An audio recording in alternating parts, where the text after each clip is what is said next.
اب ہم آتے ہیں سائنس کی طرف. سائنس کیا کیا اعتراضات کرتا ہے, کیونکہ اب کے زمانے کے لوگ ہر تھیوری کو سائنس پر پرکھ کر کے دیکھنا چاہتے ہیں. سائنس کا حال یہ ہے, یہ حواس خمسہ جو 5 چیزیں, سننے کی طاقت, دیکھنے کی طاقت, چکھنے کی طاقت, سونگھنے کی طاقت اور پکڑنے کی طاقت, یہ 5 چیزیں, ان کو حواس خمسہ کہتے ہیں. ان 5 کے سامنے جو چیز ہے سائنس اسی کو مانتی ہے, اس کے علاوہ نہیں مانتی. عقل ان کی صرف یہ 5 چیزوں کے بیچ میں ہی ہے. یعنی چیز کوئی بھی آپ بتاؤ سائنس کو, ان کا کہنا ہے یا تو وہ پکڑنے میں آنا چاہیے, یا تو دیکھنے میں آنا چاہیے, یا سننے میں آنا چاہیے, یا سونگھنے میں آنا چاہیے, یا چکھنے میں آنا چاہیے. ان میں سے کوئی چیز ہو تو وہ چیز ہے, نہیں تو چیز ہی نہیں. سائنس کے نظریے کی ہے. لیکن اب واقع معراج نہ پکڑنے میں آئے گا, نہ سونگھنے میں آئے گا, نہ چکھنے میں آئے گا. اب ابھی اگر سننا چاہے تو سننے میں بھی نہیں آئے گا. کیسے؟ اب اس سائنس کے اعتبار سے وہ کہتے ہیں ناممکن ہے, ناممکن ہے. میرے عزیزوں, میں آپ کو بتاتا ہوں, سائنس پہلے کچھ چیزیں ایجاد کرتی ہے اور اس کے بعد پھر خود ہی انکار بھی کرتی ہے. ان کے نظریے بدلتے جاتے ہیں. پہلے ڈاروین کا نظریہ تھا کہ انسان بندر سے پیدا ہوا, ہاں وہ بیچارے چلے گئے, اس کے بعد لوگ بدلتے گئے نظریے. ہاں وہ رہے ہوں گے, ہم تو نہیں. بندر ترقی کرتے کرتے انسان بن گیا, اور جو باقی بچے ہیں بندر, ان کا کیا قصور ہے؟ وہ کب بنیں گے؟ ہم تو ان کا بھی انتظار کر رہے ہیں, ان میں بھی کوئی بابو آ جائے.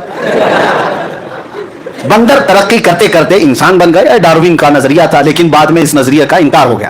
اور اس کے بعد کئی نظریے آتے رہے, اور پھر یہ 20ویں صدی کے شروع میں 1906 میں غالباً البرٹ آئنسٹائن نے کئی نظریے پیش کیے. بڑا سائنٹسٹ ہے اور اس کے پیچھے پوری دنیا آج بھی بھاگتی ہے, اور ان کو ایسا لگتا ہے وہ جو بتا دیں وہی سب ہے. دھوکہ بھی ہو سکتا ہے, اور ہر ترقی کے بعد پچھلی چیزیں چھوڑ دی جاتی ہیں. جیسے جیسے دنیا ترقی کرتی جاتی ہے نئی نئی ایجادات معلوم ہوتی ہیں. پہلے دنیا یہ کہتی تھی کچھ چیزیں ایسی ہیں جو نہیں دکھتی تو اس کو ماننا بھی نہیں ہے, جو نہیں دکھتی اس کو ماننا بھی نہیں. بعد میں پھر سائنس نے جب ٹیلیسکوپ پیدا کیا, دور دیکھنے والی چیزیں, مائکروسکوپ پیدا کیا, خوردبین اور دوربین جس کو کہتے ہیں, اور اس کے بعد مائکرو ویو ڈیٹیکٹر جو شعاؤں کو بھی گرفتار کر کے لوگوں کے یعنی دکھا سکتا ہے. تو یہ سب جب مشینیں پیدا ہونے لگی تو سائنس کہنے لگا کچھ اور بھی چیزیں ہیں دنیا میں, یعنی ستاروں سے آگے جہاں اور بھی ہے. اب ماننے لگے اور آگے بڑھنے لگے.